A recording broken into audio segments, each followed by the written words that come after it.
Well, hi there, John. I wanted to grab you for a few minutes and talk about your new book, which I must admit I'm so enthusiastic about that I actually wrote the foreword to it because I think it's such an important topic. And what was really exciting for me about this book is that it's a topic that has really affected me personally. You've written about how to be able to focus. There's this kind of term bandied about of ADHD. Personally, I kind of like to avoid that because it seems to be pathologizing something which I think is more of a tendency we all have. We all have these days. So I've witnessed personally the tragedy of this being pathologized, particularly in my youngest son who had difficulty focusing, and people started to say, oh, he's got this condition, whereas in fact you've demonstrated that this is actually a lot of it's to do with lifestyle choices. So give us a little overview of how quickly your book can get someone back on track who's having difficulty focusing. Okay, well, the title of the book is Staying Focused in a Hyper World.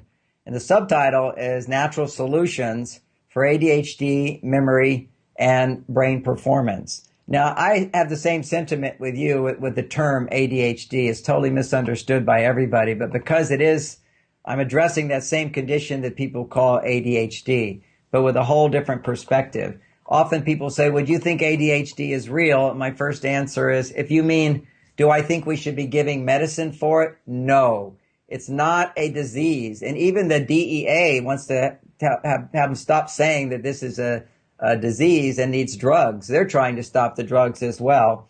The bottom line here is that there's a condition where we are all being overstimulated by technology, by high carbohydrates in our diet, sugar, various things, certain over-the-counter drugs. These things overstimulate the brain. And what happens is it starts changing the brain. Now, the brain can change back, but it does change the brain, and the brain becomes less able to respond to normal stimulation. Life becomes boring in a sense, and we have to seek out greater stimulation.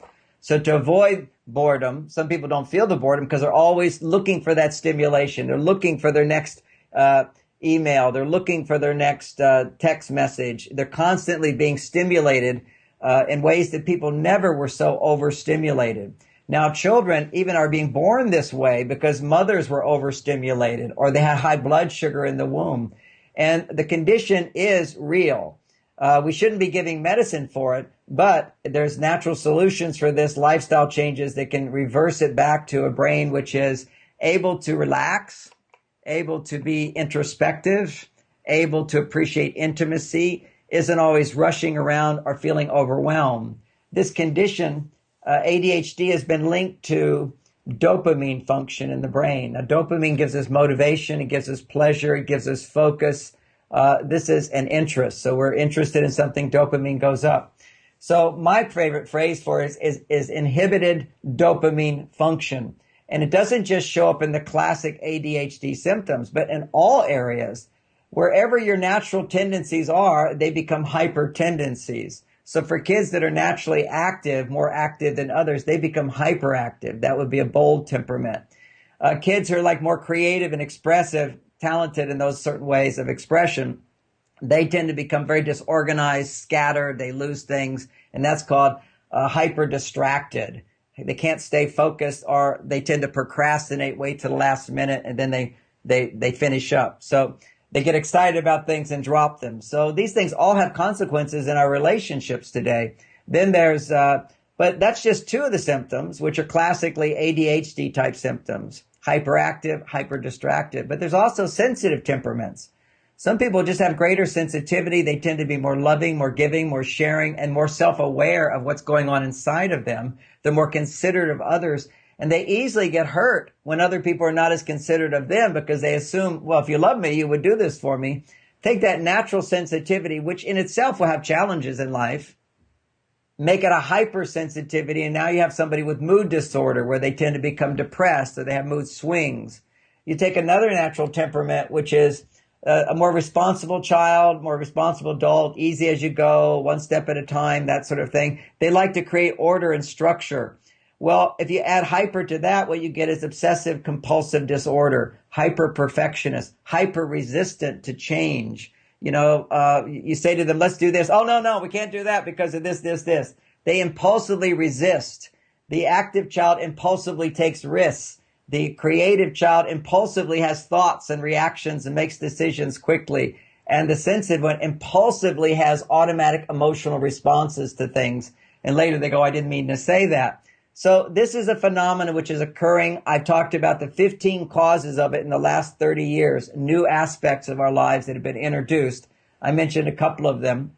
So what you're saying here is no matter what our temperament, being very distracted will bring out the worst in us. Getting over that distraction and balancing the brain will turn what otherwise seemed a pathology into a gift, right? Well, distraction, again, is only one of the things. It's a hyper sense. So if you're a distracted type, you're going to become hyper distracted. Mm-hmm. And, often people say, well, I have ADHD distracted. I'm a creative type. Well, all creative types, have some form to some degree. The really famous ones have some form of ADHD. Now, they medicate it with drugs, with alcohol. So you see a long list of famous people who killed themselves, who overdrank, who overdrugged, who had big emotional problems in their lives, and it went along with their genius. So some people say, well, I need my ADHD to be genius, and my thing is, no, you have your genius, whatever it might be, and everybody does have some form of genius. Whatever that genius might be, it will come out normally, but in a world where we're nutritionally deficient, then we tend to have these symptoms, hyper symptoms, which create the problems for us. So, some people say, I don't want to give up my ADHD. It's made me like this, I can work 20 hours a day. Well, guess what? When you heal your ADHD, you don't need to work 20 hours a day, and you're still just as productive and creative. Because a lot of people work 20 hours a day for 6 days and then crash for a week. Your life doesn't have to be so hyper. And what we have to learn is what are the different therapies that are all natural that have been proven to help this condition more than the medications that we're giving to children. And there's so much blowback on this with this book, which is kind of fun for me because I have all this solid research backing up all my ideas. They want to give medications to children and they say there's no side effects. I say, here's 9 universities talking about brain damage that occurs from using drugs. Here's one study over here from Harvard, which shows that you lose 28% of your brain's potential of dopamine function in 1 year of using Ritalin. I mean, who can question these things? And then when they get pushed on that, they go, well, that's better than not having a drug. And they compare to people who don't get any sort of natural solution for it. So they often want to pose the argument, do you take drugs or do you not? In both cases, it's a problem. What you do is you don't take drugs, you make some lifestyle changes, some changes in your diet, you get some extra nutrition to help heal your brain, and then you go about your life and you're much happier, just as successful, but successful in all areas of your life, your personal relationships, your hygiene, your health, and your career.